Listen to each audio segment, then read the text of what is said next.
like, I would love to actually make a little space before we wrap this up of your kind of perspective on navigating the masculine, feminine energies and like your experience with that and kind of the current conflict that we have in society today, where I feel like there is a lot of confusion almost about how masculine can I be, right? Like Thor. How can I tap more into my feminine, but also remain grounded in that masculine? I think these are questions that I have, and I think a lot of people have. So how do you navigate that space? Well, I think if we're going to speak from the energetics of it, understand that women have a womb, which means that they literally have a portal by which souls enter the planet. So that portal means that they are connected. They are the doorway. They have 1 foot in life and 1 foot in death all the time. They're walking around with that. And so because of that, there's a consciousness that they carry of the infinite, of the void that we as men don't have. And it's not that we can't access it. We just don't move through the world with it in the same way. And what that means is that because they are connected to the infinite, they are always aware of more. And as a result, they will always want more. And this is why women have been the oracles throughout history. You go to the women as the oracles throughout history because of that connection to the infinite and the more that they're aware of. And so that's really important because as men, the masculine, we are naturally predisposed by design to want to penetrate the feminine. And by penetrating the feminine, we mean filling whatever space the feminine gives us. It literally, and in our physical environment, but also just we want to fill the feminine. And so when a woman you love says to you, I want this, our first instinct is, I want to give it to you. That's the design. Every man can relate to that. But what happens is that we have not already provided it, which means we will have to become more in order to provide it, right? And in order to become more, the only way out is through. So the energetics require us to expand our consciousness. Our consciousness is held in place by our fears, doubts, insecurities, and limiting beliefs. That's what holds our consciousness where it is. Every time we have an expansion of consciousness, it is because we have broken down some of those and moved out and through that. And so we will need to move through our fears, doubts, limiting beliefs, and insecurities in order to become more and expand our consciousness, in order to give the feminine what the feminine is asking for. Now, what is the deepest karmic wound of the masculine? It is that we are not enough.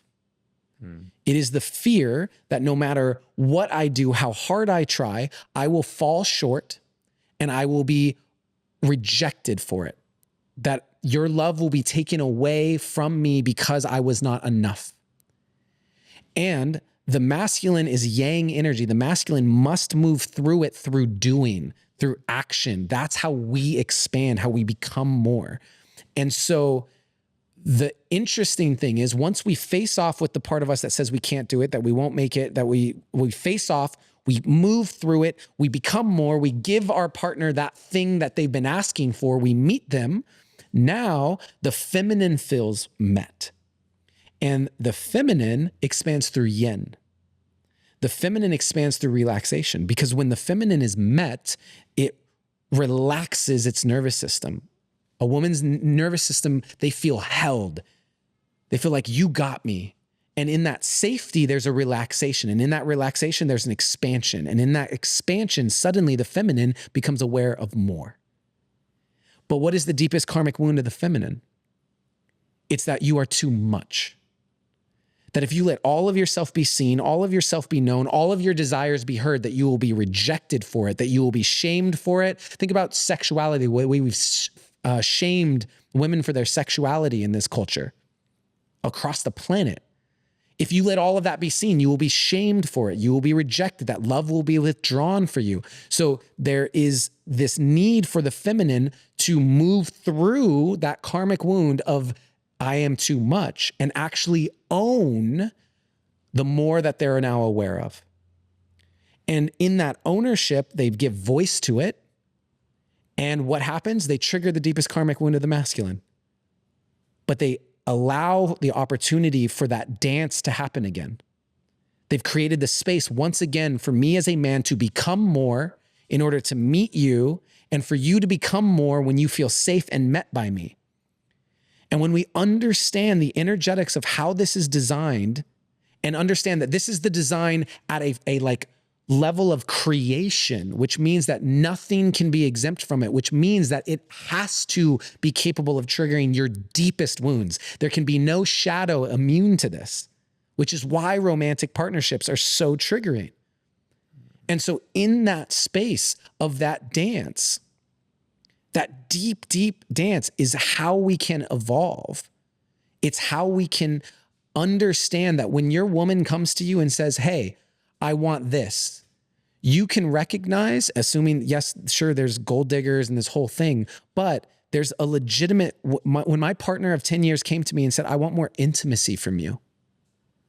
I said, you mean more sex? We can have more sex? She goes, no, more intimacy. I said, I don't know what the fuck that means. There's no secrets. We tell each other I don't know what that means. Again, I had to become more. I had to move through the fear that I wouldn't be able to do it, that I wouldn't be able to give her more intimacy because I believed I was giving her everything. But I became more. We hired a couples coaches we went on retreats. Like I became more. And so when my partner comes to me, if I know that her voicing that she wants more from me is her dealing with a karmic wound of being too much, and she might have a fear that I'm going to reject her or shame her for voicing that, I have sensitivity and compassion for when she brings it. I create safety for when she brings it. And as a result, I create the space for her oracle to unlock. And then when she understands that her voicing that is going to trigger my karmic wound of not being enough, she can bring it to me with compassion. She can recognize that I'm going to fall on my face as I try and become more, that I'm going to be insecure as I work to give her what she wants. And she can love me through that and reassure me that she will not remove her love. And this is how we bring our consciousness into the relationship and into this dance. When you understand the energetics of what are happening, you don't have to go into just the symptoms. It's not just about how do I communicate. It's about the tricks and the tips of like, yes, great. We can create safe spaces. We can have eye contact and deep breathing and co-regulate, like all of that. Yes. But when you understand the energetics, it changes the game. And so that is why I'm so passionate about it from that perspective, and why I ultimately coach that one-on-one and want to develop out more of a body of work around this. That was wild, bro. That was fucking lit. What do you suggest? Thank you for all of that, bro. Your energy was like so elevated when you were going through that. I can see how passionate you are. Thank you. Yeah, I'm super passionate.